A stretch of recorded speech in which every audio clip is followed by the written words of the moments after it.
What is up, casuals, and welcome to the NerdyD Wrestling Show, where each and every week NerdyD breaks down everything you need to know about in professional wrestling in just 30 minutes or less, so it's easy for casual fans to digest. If you want to support the casual wrestling community creator fund and you have a couple of dollars to toss our way, you could follow the link in the description of this video to help support the growth of this channel. If not, no big deal. Strap in. We're about to take the next 30 minutes and talk pro wrestling.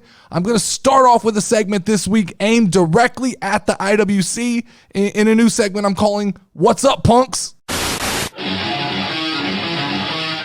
So we learned this week that CM Punk is officially a free agent within WWE, which is interesting because I think coming out of Survivor Series, we all just assumed that CM Punk and Randy Orton were going to be a part of the Monday Night Raw roster. And that seems to not be the case as we move forward and start to see the inner workings of WWE play out. Now, there are some good things that come from just even these storylines that have come out of SummerSlam. And number one, that is, I love the idea that we're actually taking free agents serious. And there's a little bit of courting going on between the two shows. I like this idea of CM Punk flirting with Smackdown and flirting with Monday Night Raw. I like the idea of there being a bidding war for Randy Orton over on SmackDown and Raw showing up to try to, influence him back to Monday Night Raw. I like the idea of competition between the two brands within WWE. I think it makes for better television. I think it adds a level of, we talk about all the time. The IWC talks about this all the time. The IWC created this world where they created a divide between the AEW brand and the WWE brand. And when AEW was at its peak and it was doing well, they definitely wanted to separate the two. They wanted to have the casual and less hardcore fans. They wanted to push us off and pawn us off on WWE, and they wanted to claim AEW as their own. And then there's this funny thing that happened within the IWC, which was as AEW began to have its, slide out of relevancy, and WWE with Triple H began to rise kind of to the pinnacle of pro wrestling, the AEW fans, the IWC, they wanted to jump online and talk about, why can't we just all enjoy wrestling? Well, we can't enjoy wrestling because you guys did that, and that's not the natural way that human beings operate, right? There's very few people who watch professional football and go, I'm just a football fan. It doesn't matter what two teams are on TV, I'm just here to watch football. You pledge an allegiance to one team and you live and die with that team. And that is the roller coaster. That's where the excitement comes from. For every peak, there's a valley, and it just makes watching things more fun. And that's what we're witnessing within WWE. Now, it's a manufactured thing, but I love it because it creates just a level of identity for fans. I'm a blue brand guy. It's what I am. So I'm rooting for CM Punk to go to Friday Night SmackDown. I cheered when Friday Night SmackDown got Randy Orton. So this world that WWE has created, this little bit of infighting, this level of competition, that there are two unique brands. For the first time in a long time, it actually feels like to me that it matters that there are two separate brands within one company, and it actually feels like to me that it matters that if you are a fan of one or the other, that there is a little bit of pride you can take in your show. Are guys still going to jump back and forth? Sure. It's going to happen because they're going to do what's best for business. But as of right now, things like this make me super excited to head into a draft, right? Because the draft will actually make sense. I've said this for the last 2 years. If you do not have general managers or you do not have figureheads for each show, the draft is absolutely stupid. It is just a roster reset that is obviously done internally. And it's not, it's so transparent that it's not fun to watch. Now, we all know that it's still going to be a roster reset, but a draft this year or next year means that there will actually be some storylines that come out of it. Now, let's swing this back around to CM Punk, right? CM Punk is a free agent. As far as we know, he did not show up on Monday Night Raw this week. He's being courted on Smackdown this week. So CM Punk is a free agent. And here's what I'm going to say. I am a huge fan. I am Team Blue. I am Team Smackdown. I roll with the Tribal Chief, LA Knight, Bianca Belair. That's who I roll with. And so there's a part of me deep down inside that really wants CM Punk on Friday Night SmackDown. Now, there's the other part of me that knows, as a wrestling fan, Monday Night Raw has to get CM Punk. There's just no question. Monday Night Raw has to get CM Punk. We saw Monday Night Raw last night. We all watched it together, correct? That was vanilla. That is what happens when you introduce us to a drug like CM Punk and you get us hooked on the excitement that he can bring, and then you remove him from that show and you go back to what we're used to, because it wasn't I'm not willing to say that Monday Night Raw was a bad show. I'm not going to say that, but it was vanilla. It was extremely plain. Monday Night Raw needs CM Punk. Friday Night SmackDown at this point, the way the rosters are constructed, Friday Night SmackDown doesn't need CM Punk. I heard the chatter coming out of SummerSlam, and I was part of it. There was a part of me that got a little jealous when I thought Randy Orton and CM Punk were going to be on Monday Night Raw. I started going, these rosters look a little bit imbalanced. I'm not sure if SmackDown has everything it needs. And then what happened was the dust settled. We got to Friday. I re-looked at my roster. I rewatched my television show. And I was completely comfortable with who I had on my roster. And then come to find out, we just signed Randy Orton to Friday Night SmackDown. And so now I go, no, SmackDown has everything it could possibly need for a 2-hour television program. So that leads me back. Monday Night Raw needs CM Punk. It is going to be the CM Punk show. I watched Monday Night Raw this week, and it was vanilla. Now, before we talk about Monday Night Raw, I want to talk about something that got discussed quite a bit last week coming out of last week's episode, and that was this idea where I cut my, my little hot take about CM Punk doing his promo on Monday Night Raw and not mentioning AEW. And I got pushback from the IWC. They immediately came after me going, well, he can't. He's not allowed to. Tony Khan has a gag order in place so that CM Punk cannot talk about his time in AEW. Guys, I got to tell you, IWC, you're not doing yourself any favors when you present me the information like that. When you guys tell me, you bring to me that Tony Khan has a gag order. Tony Khan forced CM Punk to sign something that he could not speak about his time or the situation he was in while in AEW, whether it's lawsuits, I don't care what it is. I don't care what the legal reason is. The fact that Tony Khan made CM Punk do that is even worse than CM Punk getting on WWE television and talking about AEW. It just shows you what a little baby back bitch Tony Khan is. If Tony Khan is afraid for the real story to come out, because honestly, we get these bits and pieces from all of these different people about how bad it was. Little Jungle Bitch, little Jericho talking his shit. You get the Young Bucks, you get Kenny Omega, you get all these immature little kids running around telling their side of the story. You have Tony Khan telling us he was fearful for his life. And we've never fully gotten CM Punk's side of the story. Now, if that's a gag order, sure. CM Punk won't talk about it. I get it. That's why he didn't cut that promo. Sure. On the flip side, I got another half of the IWC telling me that there were 10 subliminal disses to AEW in that promo. So make up your mind. Pick which side of the street you want to walk on. But the reality is, if Tony Khan is out here writing gag orders and trying to stop CM Punk from talking about what happened in the gorilla position during that AEW event, that just shows what a little bitch Tony Khan is. Live up to what happened, Tony Khan. If you were fearful of your life, let CM Punk tell his side of the story. Let's hear what happened. Or the reality is, it probably was never as bad as Tony Khan wants it to seem. Tony Khan never in a million years thought that Triple H and WWE would actually pull the trigger and bring CM Punk back to WWE. And now Tony Khan is looking at this entire situation with rose-colored glasses. He's looking retrospectively and he's going, I had literally the biggest draw in professional wrestling in my company. I could have kept him happy. I could have had the biggest match of 2023 if I could have just made Kenny Omega grow up and be a man. And I could have done CM Punk versus Kenny Omega or CM Punk versus the Young Bucks or any form or any you could throw FTR in there, but Tony Khan had booking gold. He had everything he needed. And this is the guy that the IWC runs around and calls Booker of the Year every year. So don't come to me talking about a gag order like, oh, CM Punk's not mature. Here's what it is, IWC. You guys are just not going to let CM Punk do anything right. This is what it is.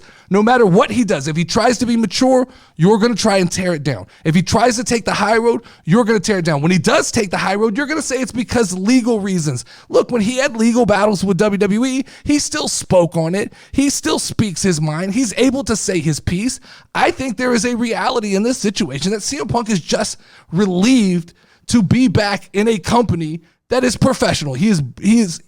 Sometimes you have to venture over, and there's the old saying, the grass is greener on the other side. And sometimes you have to go to that other side and realize, oh shit, this ain't even grass. This is just dirt and mud.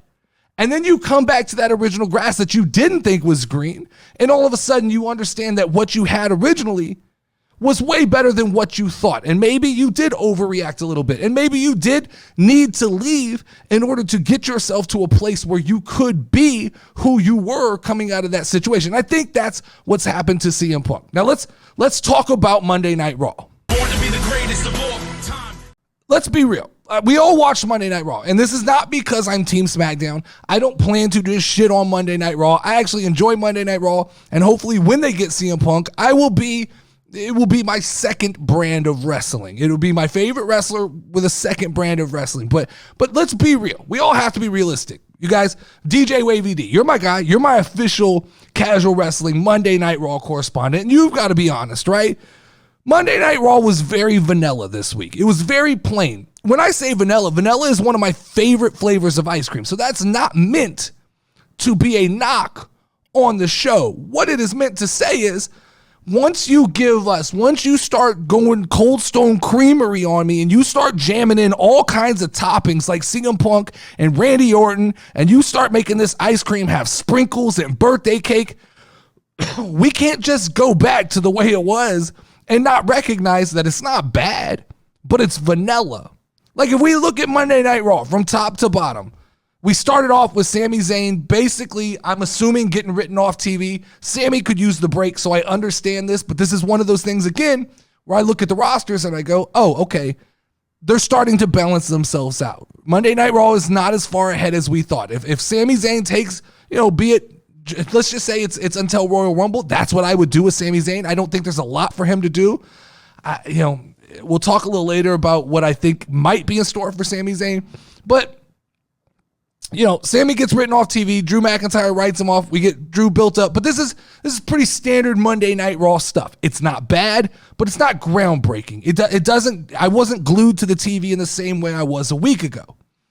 So then we roll on and we get Nia Jax versus Shayna Baszler, which I completely understand. This is a setup story because we are transitioning now into the era of Becky Lynch and Nia Jax, which I'm okay with. I think that works. Especially, I'd like Nia Jax to come out of this thing looking strong.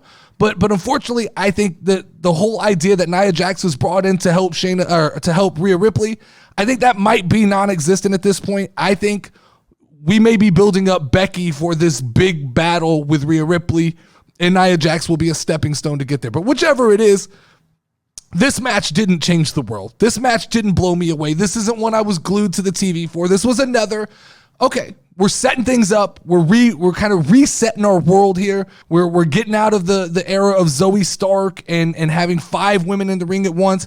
Less Raquel Rodriguez and more. Let's get focused. Let's start, we're WrestleMania season.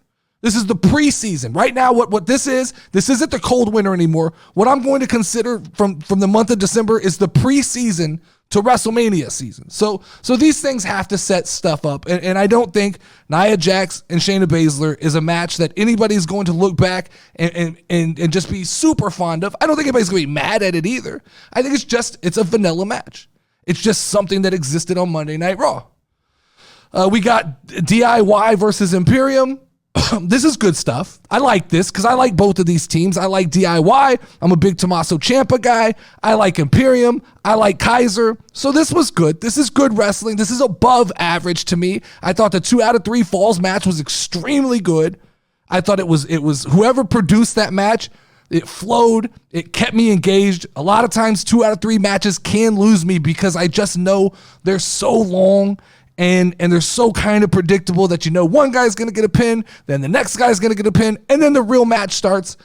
This one did it in a way where it made sense. You could see the story elements being laid within Imperium for kind of an implosion. You could see DIY starting to kind of get on a roll. So that match made sense.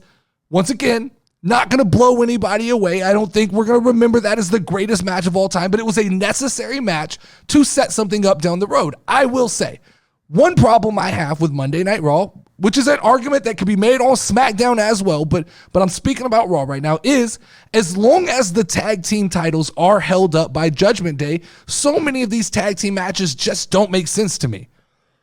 It makes no sense that we have all of this great tag team wrestling, and then right now the guys, why are we holding these belts hostage on the Judgment Day? Which leads me to the Creed brothers versus Dom and JD. This is obviously setting up for the bigger match, which is, I don't know if they've announced. Have they announced when that match is?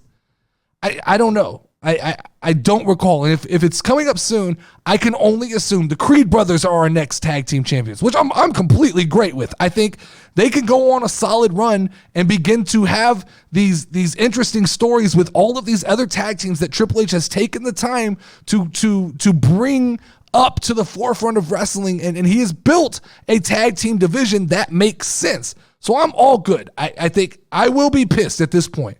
My patience will have run out. If Judgment Day beat the Creed brothers, I don't know what we're doing in the tag team division, because we're having matches like DIY and Imperium, Creed brothers, even John and JD looked good. It was a fun match to watch. We got to get those belts back in play. We got to separate those belts. Send one of those belts over to SmackDown, bring one of those belts to Raw, and let's let the tag team division start cooking.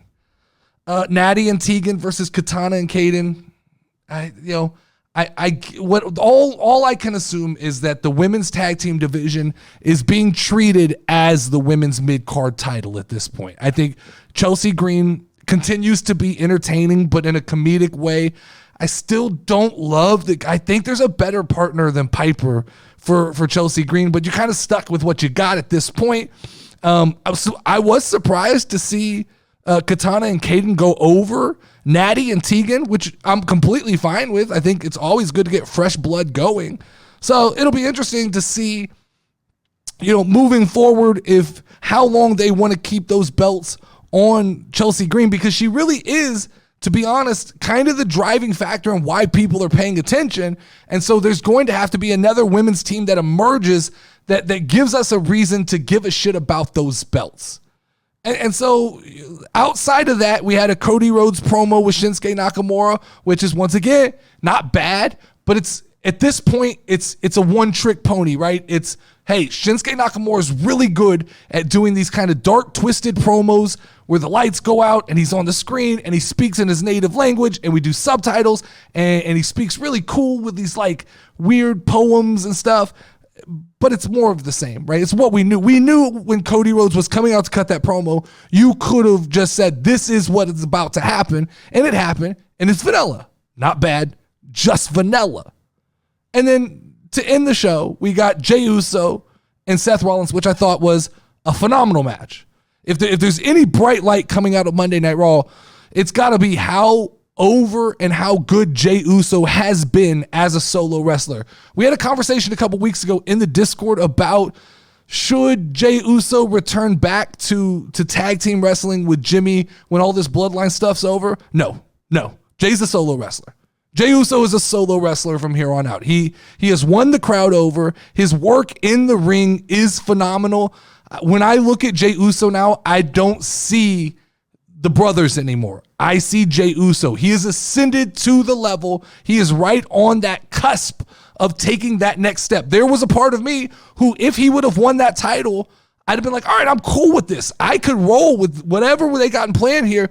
I could go with this because I like the idea of Jey Uso holding a solo title. I could throw in my 2 cents. If we're not going to do Sheamus for Intercontinental Championship, I could throw in this idea that Jey Uso could be the guy. If you want to strap a rocket on the back of Jey Uso, have him be the guy to beat Gunther. I don't hate that idea. But that's, like I said, not a bad Monday Night Raw. In fact, a good Monday Night Raw, much better. We got spoiled. We got spoiled. All of a sudden, Triple H took us to Cold Stone Creamery. He mashed in, he told us, you can order whatever you want. You want CM Punk, you want Randy Orton, you can have all that stuff. We're going to mash it up in that ice cream. We're going to flip it around, throw it on a sugar cone and give it to you. And then this week, it was like, you know what, guys, today you get vanilla ice cream. And it's not bad. It's still a trip to the ice cream store.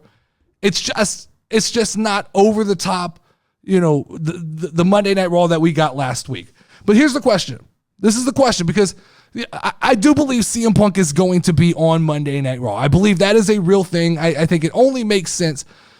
But when I look at the Monday Night Raw roster, I go, who is available to work CM Punk before he gets to whatever? I think ultimately it's Seth Rollins, right? But right now Seth Rollins is tied up. Well, I guess Seth isn't tied up. Now that I talk about it, we may be rolling into Seth Rollins, CM Punk. That's where we're going with this, aren't we? That is where we're going with this, because we saw at the conclusion of Monday Night Raw, we saw Drew McIntyre take out Jey Uso, which paved the way for Seth Rollins to have nothing to do. So we're headed for a big showdown here between CM Punk and Seth Rollins. Does that happen at Royal Rumble? Do we get teased at Royal Rumble? Is there something in between there? I like the idea of Seth Rollins taking a match at Royal Rumble with somebody not named CM Punk getting involved, and CM Punk has to transition to heel. I absolutely believe that. I know that it's a big honeymoon. I know we're all excited. I know we're all in love. We're doing the same thing the AEW fans did when he came back to AEW, where we fall in love with CM Punk. But let's pump our brakes a little bit. The line where he said, "I'm not here for friends, I'm here for money," that was deliberate to start implanting in our heads that I'm not a good guy. I'm a bad guy. And once this honeymoon is over, I'm going to transition to heel. So I like the idea of Seth Rollins taking a match at Royal Rumble and being cost that match. I'm even okay with the idea of CM Punk costing Seth Rollins the title and Damian Priest maybe winning that title at Royal Rumble, leading to, because I don't think CM Punk and Seth Rollins absolutely need a title at WrestleMania. I like the idea of just the match being labeled the best in the world. I absolutely think that could work. All right, a little bit of housekeeping this week. Like I said, you can donate to the Casual Wrestling Creator Fund. Link will be in the description of this video. Every dollar helps, guys. We've got a new studio. This all has to be paid for. We're trying to produce as many shows as we can. We're trying to get as many of you guys involved as we can. And that stuff just takes resources. And so if you have a couple of dollars to drop, $1, $2, whatever it is, just drop it in there. I'll give you a shout out on next week's show, and we can roll from there. The merch is still available on casualwrestling.com. I've put up a couple new hoodies. There's going to be a couple new t-shirts that go up in the next couple days. The merch has been doing well, so hopefully you guys continue to support the channel through that revenue stream. And lastly, let's talk about, we're coming up to the end of the year, which means we are going to do a Casual Wrestling Awards show. I'm going to try and get as many people involved in this show as I can. I know that Milwaukee Mike has signed on to do something. I know that Lauren signed up to do something. I know that Lotis signed up to do something. So we'll try to get as many people from the community involved as possible, maybe to announce different awards and things like that. And we'll try to make it a fun little thing that becomes a yearly event. It's like the Casual Wrestling Christmas Party is what we'll consider it. Maybe we'll call it that. The Casual Wrestling Christmas Awards Party. That's what we're calling it. So we'll do that. I'll announce that next week. It'll probably be towards the end of the year. One of the last shows that we do of the year. I like doing that as the final episode. All right, so after last week on the Casual Wrestling Community Podcast, which is the show that features different people from the community coming on and talking wrestling with me. Lauren was on the show, and Lauren challenged me and tried to come at me and apply pressure to me to talk about who I thought was the most attractive person in professional wrestling. And everybody who knows me and who listens to me knows that I'm a fan of Bianca Belair. So since Lauren pushed me into that corner, I'm starting a new segment this week called What is Bea Up To? I'm on my own against the wall. This segment is going to document my favorite female wrestler, Bianca Belair, and each week I will talk about how I feel about the story she's involved in. So let's talk about Bianca Belair then. This week, Bianca Belair is an NPC in the Damage Control story. I see people online going, she needs to turn heel. I see the IWC running around saying she needs more depth to her character. I think that what you're seeing right now from Bianca Belair is another level of depth to her character. What Bianca Belair is doing right now is playing company. She is doing what the company needs her in order to move forward the Damage Control story. Damage Control is the main focus of the women's division on SmackDown right now. That's where we are. We are in holding to see what happens with Charlotte Flair. We are in holding to see what happens with Shotzi. We are in holding to see what happens with Bianca Belair. Damage Control is a story, and rightfully so. We're seeing how long WWE plans to go and to drag out this idea that Bayley is eventually going to be dropped out of Damage Control. But what we got, the result of that was we got a good match out of Bianca Belair and Kairi Sane, and I can't be upset about that. As long as Bianca continues to look good on TV, I think they continue to build the aura, and they continue to build this.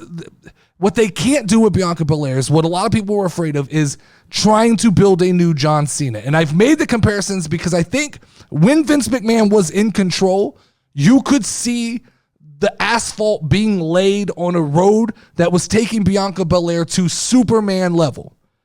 And now that Triple H has taken over, I can see him adding some speed bumps. I can see him adding some twists and turns in the road that are actually giving Bianca Belair some definition and some level and some just depth to her character. And while everybody says she needs to turn heel, I think they're missing the fact that right now Bianca is learning to be a part of something bigger, to be a player in a story that involves Charlotte Flair, Shotzi. It involves Damage Control and Bayley. And I think we are headed towards Bianca Belair ultimately getting some other kind of story, which to me, at this point now, when I look at the landscape of WWE, I don't know if this is on purpose or inadvertently. I think Triple H has paved the way for a WrestleMania match that could be insane. 2 matches, actually. I think number 1, I think he has written a story on SmackDown that doesn't need Bianca Belair.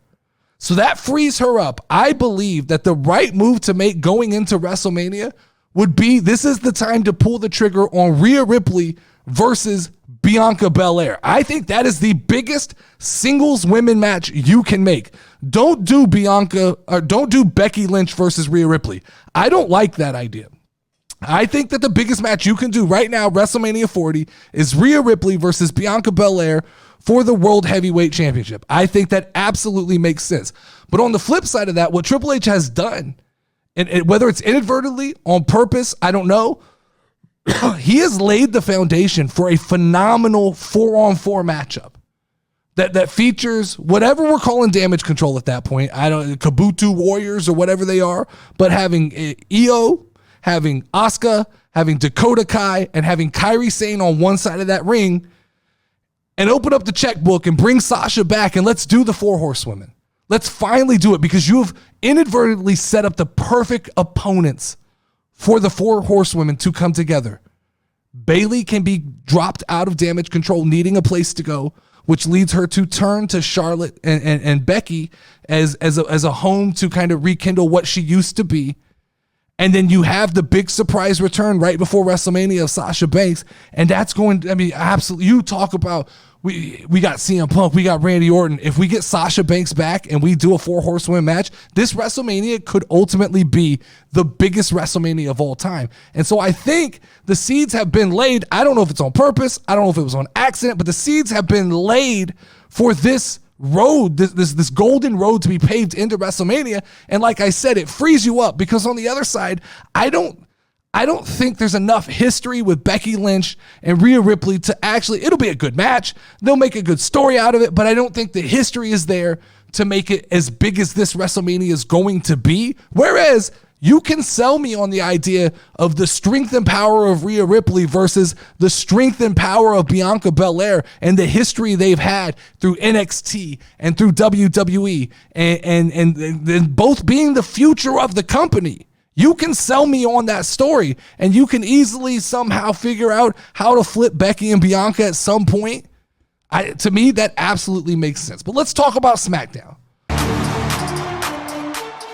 Let's talk about SmackDown. Let's talk about the Blue Brand. Let's talk about my show. I am the official casual wrestling fan of Friday Night SmackDown. DJ Wavy D is the official Monday Night Raw. I will carry the flag, me and Milwaukee Mike, for Friday Night SmackDown.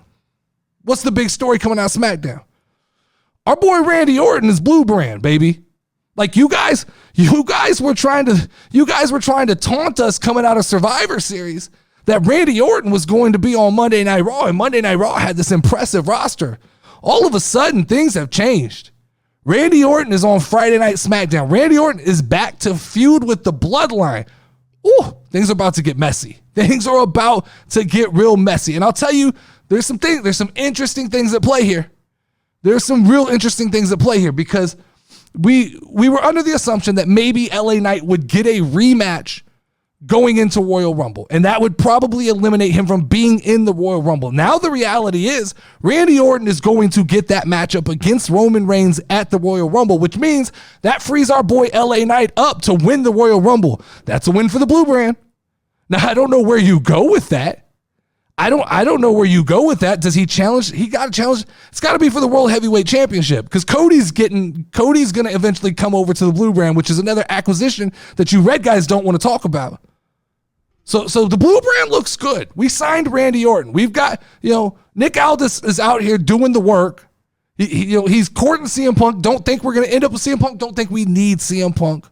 But at least we're doing the work. We're scouting these guys and we're bringing them over. But this, you talk about for a vanilla Monday Night Raw, this was a cookies and cream SmackDown. This was a SmackDown that had all the bells and whistles going, right? Old Logan Paul decided to grace us with his presence and set up a storyline where we now have a tournament. I love tournaments. I love tournaments that actually mean something, that don't lead to absolutely nothing. But we have a tournament leading to who's going to be the number one contender for Logan Paul's United States Championship. And that will be fun. That will be exciting. I look forward to that in the next couple of weeks. How do you handle the preseason of WrestleMania time? You do a tournament. It works. It fills the next 3 or 4 weeks with what you needed to do. We got Kevin Owens and Grayson Waller. Look, never complaining when Kevin Owens is on the show. Now we're being sold on a Kevin Owens injury, which I'm not sure if this is storyline or if this is a real thing. I'm gonna have to dig deeper into that. If you guys know, let me know. I don't have the ins and outs of this story, but we're being told something's wrong with Logan or with Kevin Owens' hand. But I did see a couple theories on this that, old Logan Paul's got the one hit quitter, and that Kevin Owens is going to go get some surgery and have a bionic arm coming out of this injury. Interesting, could work. It's a little hokey, but I'll roll with it to see what happens. We got Butch and Bobby Lashley. This Butch story continues to intrigue me because this is kind of Butch's solo turn that came out of nowhere on me, and it's kind of at the expense of Ridge Holland, and I don't know exactly what's happening or what's going on there, but I'll be interested to see how that plays out going forward. And once again, another tag team division that's just itching for a title belt. You have so many prime tag teams on SmackDown that are ready to go, that need belts to kind of further their intention and further their storylines. We saw more from Santos Escobar. The dude's a star. Santos is a star. There's something about him that when you see him on TV, he portrays emotion so well. He does the bad guy thing very well. It's almost where it's not just an in your face bad guy. It's more of a just emotional, kind of sneaky. It is very Scarface-like. I like it. I like what they're doing with Santos Escobar. I like the fact that it looks like he's going to single-handedly kind of dismantle the LWO. I still would like for Santos to garner some kind of army that I believe would work, that you could take someone like Raquel Rodriguez. You could take, what were those boys' names? The two dudes that used to do the kisses. They're in NXT now. Los Lotharios. You could take those guys and bring them in and create two rival LWO factions. And I do believe that ultimately, if this is leading to like a WrestleMania showdown or some event between Rey Mysterio and Santos Escobar, you're doing this the right way. This is absolutely being done the right way. And then you had Bianca and Kyrie, which we talked about. But that's a solid 2-hour show. If you're putting together a 2-hour show, that's perfect. That is exactly what I want. It had comedy elements. It has just a little bit of everything to get me where I'm trying to be as far as SmackDown goes. All right, let me quickly tell you guys what's coming up this week on the Casual Wrestling channel. Wednesday, we'll be doing the Champ and the Chick with a candy cane blind taste test. Lauren will be trying to identify a bunch of different random candy canes that I bought. Thursday will be the Casual Wrestling show featuring Loose Cannon Lauren and the legend Low T, and possibly a surprise guest on that episode. And we will we'll each bring a question to talk about professional wrestling, either SmackDown or just a random question. And we'll probably fall off the rails on conversation, and it'll be a shit show. But that's what that show is going to be. And then we didn't do a live SmackDown show last week. I got a new camera, and I'm still working out the kinks on how to live stream with it. So no live SmackDowns this week or next week. That will probably start in January, to be honest with you. I've got to get all the overlays, all of the stuff kind of worked out. And so starting, let's say January, whatever the first SmackDown of January is, we'll start doing live watch-alongs as a group. There will be a group of us in here watching the show, talking about it, and you guys can hang out, and we'll just shoot the shit as we watch Friday Night SmackDown. All right, so this is a new segment that I want to do that if you're not part of the Casual Wrestling Discord, make sure to join it. The link will be in the description of this video, but I want to do a new segment called The Discord Had Me Thinking.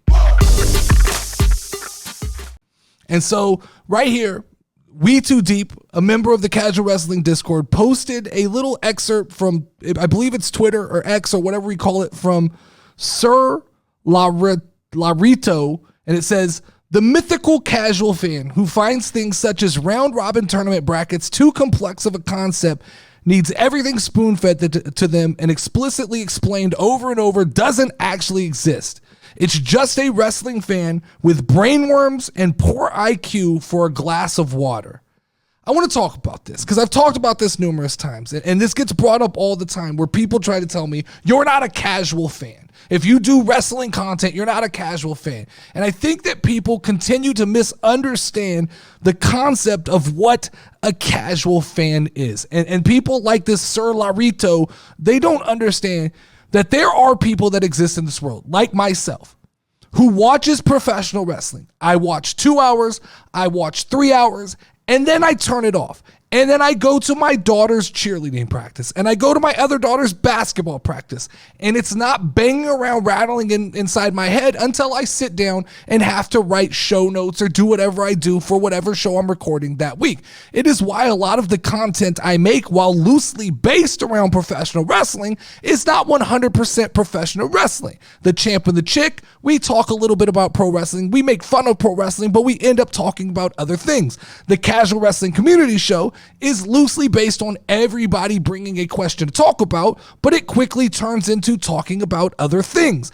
A casual wrestling fan, his life is not surrounded by professional wrestling. We are able to see professional wrestling the same way we see Grey's Anatomy, the same way we see other shows. I don't watch Grey's Anatomy and critique the hospital tactics that they're using to save people.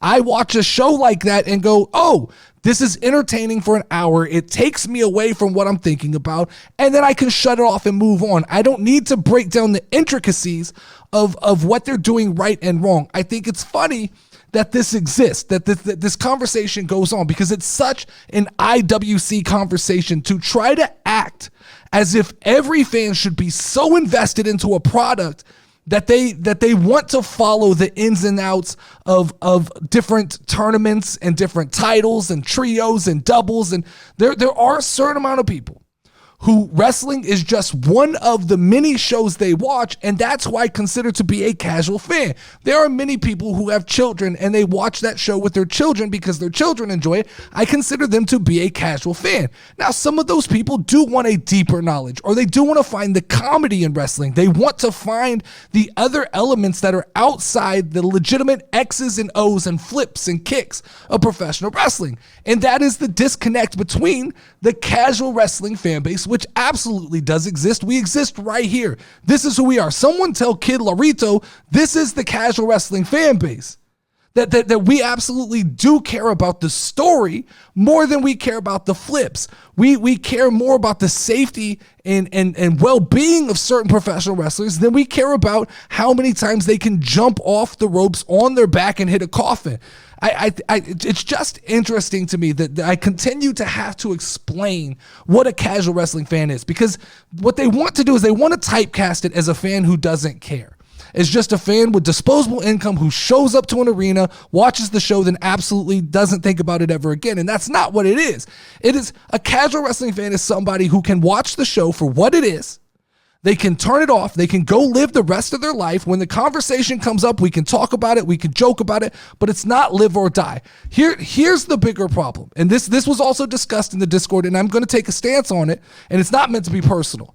I did see in the Discord a conversation, I can't remember between who it was, but there was a conversation about the difference in AEW and WWE. And the conversation was that WWE is a sports entertainment company and AEW considers itself to be a pro wrestling company, and that we can't compare the two things. And I absolutely disagree with that, because if we start allowing things to label themselves whatever they want to be, we get into spectrum arguments, which we know how that goes in other places in the world. And I'm not here to start a spectrum argument, but what I will say is when I turn on the TV, as a person who's never watched professional wrestling, let's say I've never watched professional wrestling, I see AEW, what I see is a square ring that is 3 ropes, I see an entrance ramp, and I see 2 guys fighting.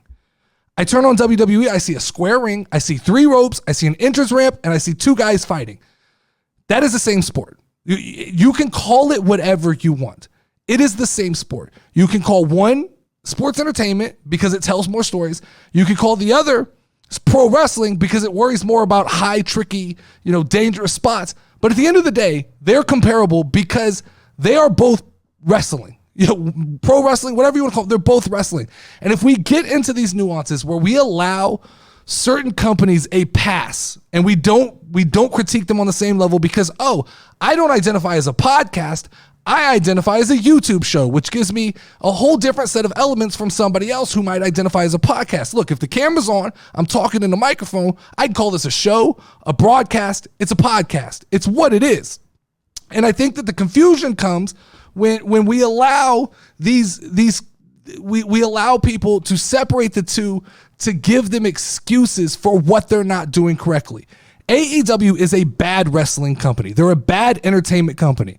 That's what's going on right now. They're being managed poorly by somebody who is in over his head and doesn't understand what's going on. I think the reality is that at the end of the day, wrestling is wrestling. You can call it whatever you want. You can focus on certain aspects of it. You can do certain things better than other companies. But the reality is wrestling is wrestling, and we have to view it that way, and we have to be able to make comparisons, and we have to walk a fine line of being able to look. I started out podcasting critiquing WWE because I thought it was stale and I thought AEW was fresh. And then I watched longer and I saw that it was actually the other way around. And I think we just have to be fair. I'm a big proponent. I want the IWC to exist because as long as the IWC exists, the casual fan can exist, and we can have these worlds where there's conversations and arguments, and that makes it fun. I need AEW to exist because then WWE can exist and we can have these arguments and it can be fun. The reality of the situation is, people like that who want to just discount the other side. I admit the IWC exists. I admit there's a lot of times the IWC is correct on certain things they say. I'm not going to bring it up and talk about it most of the time, but there are things they say that I believe are correct. There are things that WWE could do better, but I just think that we have to be extremely careful when we start to play this game that TNA is one style of wrestling and AEW is one style of wrestling and WWE is another style of wrestling, and we're going to call them all different things. We have to be very careful when we walk that line because it can it can become this world where, backyard wrestling is still wrestling. And we have to compare it to WWE. I get they don't have the same money, they don't have the same resources, but that's why it's backyard wrestling. If every person could start a wrestling company, just buy a $6,000 ring, put it in a warehouse, and we have to treat that as its own thing and view it as its own thing, it would make for a messy, messy system of trying to identify what we like and what we don't like. All right, let's finish off this week's show with what's left to talk about. Only three things that are left to talk about this week that I don't think we got into during the meat of the show. Number one being that Jade Cargill was doing an interview where she came out and said that WWE is the most professional thing that she has ever been a part of. I think that's interesting because Jade Cargill is a very smart woman, and she, I'm sure, chooses her words carefully.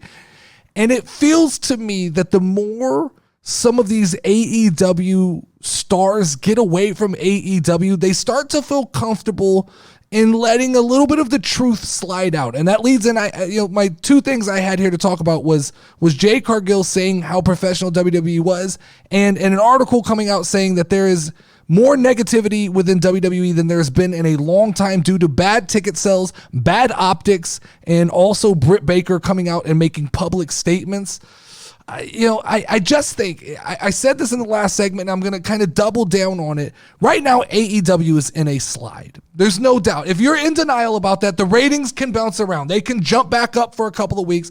But the truth is, optically, if you're looking around right now, AEW is trending downwards. You right now don't have a TV deal in place. You had possibly your biggest draw in CM Punk. Argue me all you want, IWC. He was the biggest draw. He's going to continue to be a huge draw. He leaves your company. You sign Edge, Adam Copeland, and he ends up not really being the home run that you thought he was going to be. He's been good. He's been fine, but he's just become one of the boys in AEW. And so you have all of these poor optics kind of swirling around AEW right now. You have Jade Cargill coming out and kind of taking subtle jabs. I think you have Cody Rhodes, who will never really talk bad about AEW, but you see when he speaks that there is a level of animosity for something that happened while he was at that company.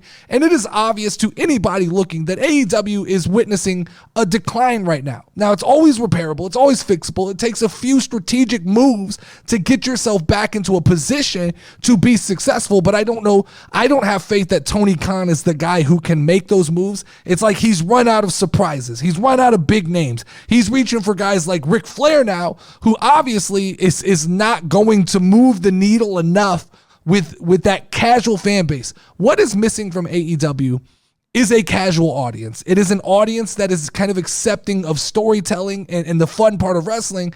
And it's almost like Tony Khan refuses to accept that exists. So Tony Khan keeps going back to this bucket and doing things, and he doubles down to his core audience because they will cheer the things he does. And that's why people like Jade Cargill see, I am more of a sports entertainer. I belong in this company. I think that CM Punk began to see the writings on the wall when he saw the inner operations of AEW. I think we've heard now some of the Hardys come back and start to say, look, I felt like a ghost in WWE.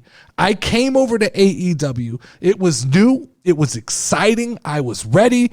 And now I feel like a ghost again because some of those same mechanics that people hate about WWE, they absolutely exist in AEW. And so the reality is, it's not, the grass is not greener in AEW. People are starting to realize it. Fans are starting to realize it. They're doubling down. Tony Khan is doubling down on his core audience, and he's just doing things to make that audience happy.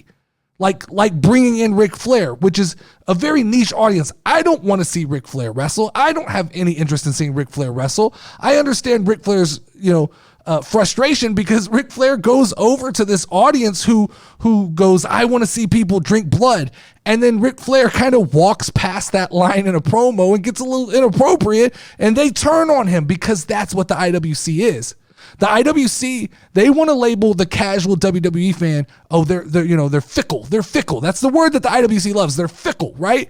But it's not us. We're pretty consistent with what we like. Give us good storytelling, and we're good. The rest will just kind of figure itself out. With the IWC, it's always one more thing. Oh, you offended me. You went just a little too far. That's not what we like. We like the drinking blood, but if you talk, if you say something slightly inappropriate, we don't want to do that anymore. I think that's the problem. And I think Jade Cargill talking about that openly and saying this is the most professional thing. I've said this for a long time. While AEW has done a good job of being exciting in moments, and Tony Khan has done a good job before Triple H took over WWE fully, Tony Khan was doing a good job of kind of just giving fans what they want, right? This is what the IWC wants. Here you go. You can have that person. You want CM Punk? Cool. We'll pay him a bunch of money. We'll bring him back.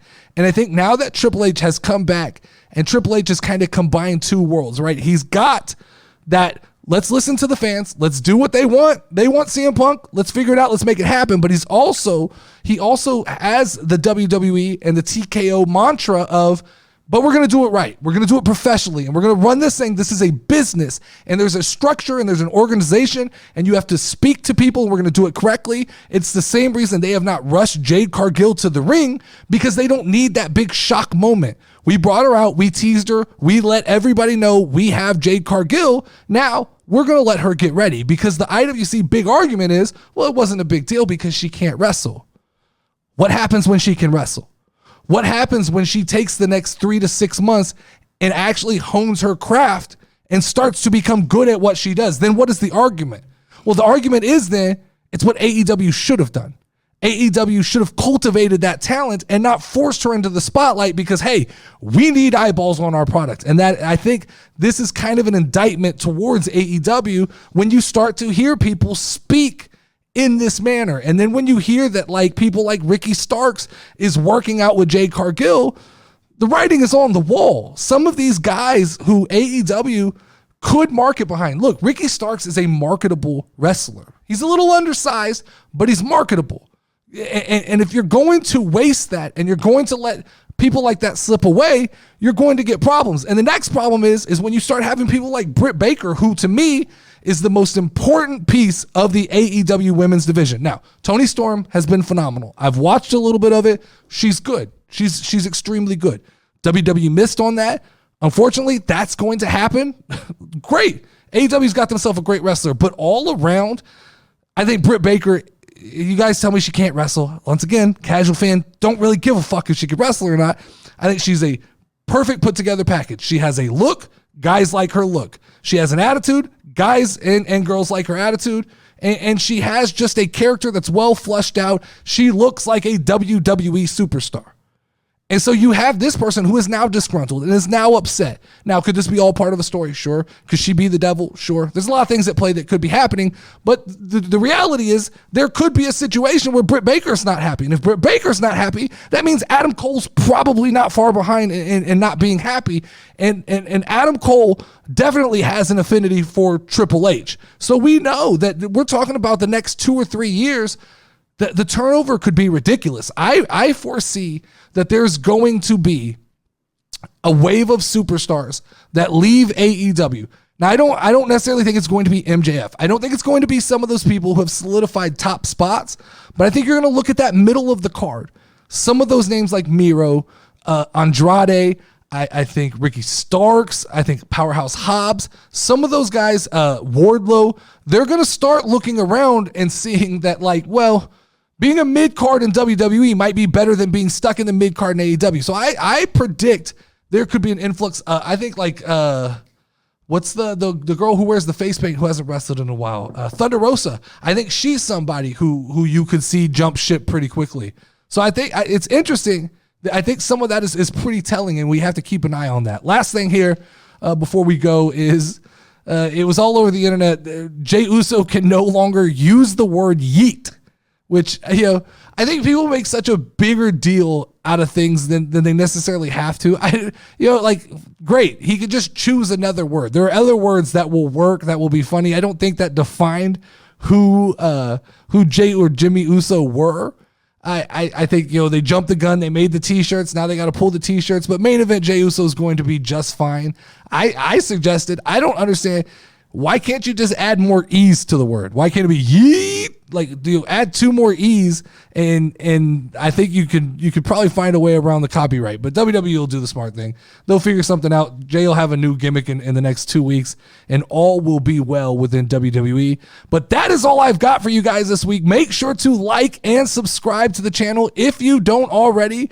Please share this video with whoever you think is a casual wrestling fan and might enjoy this content. If you want to contribute to the Casual Wrestling Creator Fund, the link is in the description of this video. And as always, I am the Notorious NerdyD, and this has been another episode of the NerdyD Wrestling Show. I will see you guys tomorrow.